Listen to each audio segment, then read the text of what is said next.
जोहार झारखंड। अभी सूचना मिली माननीय मुख्यमंत्री के नेतृत्व में विस्थापन आयोग, पुनर्वास आयोग का गठन हो गया है। इसके लिए सबसे पहले पूरे राज्यवासियों को शुभकामनाएं। विधानसभा मानसून सत्र अभी 3-4 दिन पहले ही समाप्त हुआ है। 28 तारीख को मानसून सत्र के अंतिम दिन गैर सरकारी संकल्प का विषय था, जिसमें मेरा विषय पुनर्वास आयोग और विस्थापन आयोग के गठन की मांग को लेकर था। विस्थापन और पुनर्वास आयोग के गठन की मांग को लेकर यूं तो सालों से कई माननीय सदस्य विधानसभा के पटल पर मांग को उठाते रहे हैं, आवाज को बुलंद करते रहे हैं, लेकिन इस बार माननीय भू राजस्व मंत्री श्री दीपक बिरुवा जी से मेरी जो विस्थापन को लेकर जोरदार बहस हुई, पूरे राज्य ने देखा और मैंने माननीय मंत्री महोदय से स्पष्ट कहा कि आप तिथि स्पष्ट बताइए कि विस्थापन और पुनर्वास आयोग का गठन 15 दिनों में करेंगे, 45 दिनों में करेंगे या 100 दिनों में करेंगे या 150 दिनों में करेंगे।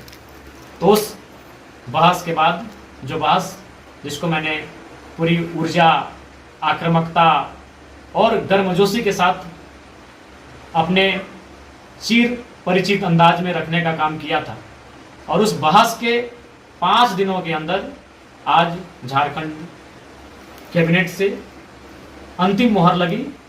जो 25 वर्षों से मांग अधूरी पड़ी थी, विस्थापितों की मांग, विस्थापितों की आवाज़, उस दिशा में सरकार ने पहल किया है।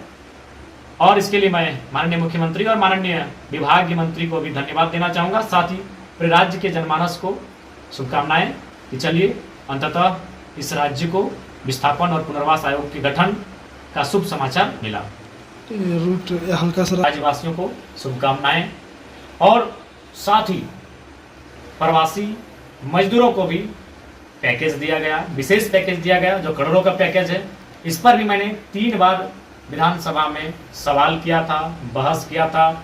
एक बार बजट चर्चा परिचर्चा में, एक बार शून्यकाल के माध्यम से, और इस बार के सत्र में ध्यान आकर्षण के माध्यम से मैंने प्रवासी मजदूरों की समस्याओं से हमेशा सरकार को रूबरू करवाया है और उस पर मैं हमेशा अडिग रहा हूं। मैंने हमेशा जोरदार बहस किया है। तो कहीं ना कहीं, और मूल रूप से विधायक का काम यही होता है, सड़क बनाना।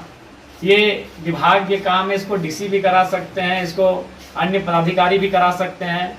डीएमटी फंड से तो कहीं सीएसआर फंड से, तो कहीं टायर्ड, तो कहीं अनटायर्ड फंड से ये काम हो सकते हैं।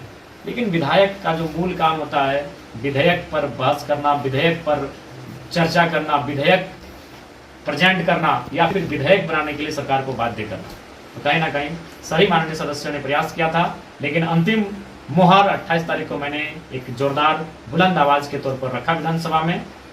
और इस बार का जो बहस था वो विशेष इसलिए था क्योंकि इससे पहले जब विस्थापन पे बहस हुआ है तो माननीय सदस्य को कहीं ना कहीं विभाग के मंत्री संतुष्ट करवा लेते थे, माननीय अध्यक्ष भी बीच में इंटरफेयर करते थे और उनको कहीं ना कहीं संतुष्ट करवा लेते थे। लेकिन इस बार मैं अडिग रहा, मैं जिद्दी बन के रहा कि नहीं माननीय मंत्री महोदय, इस पर किसी प्रकार से अब टाल मटोल नहीं होगा। विस्थापन के नाम पर लोग सिर पे माथे पे गोलियां खा रहे हैं, रोज लोग लाठियां डंडे खा रहे हैं, जेलों में भरे जा रहे हैं, तो इस पर अब कोई समझौता नहीं होगा। आप स्पष्ट कहें विस्थापन नीति कब बनाएंगे। और अंततः जैसा कि समाचार मिल रहा है, विस्थापन आयोग, पुनर्वास आयोग का गठन किया जा चुका है। इसके लिए पुनः राज्यवासियों को शुभकामनाएं। जोहार।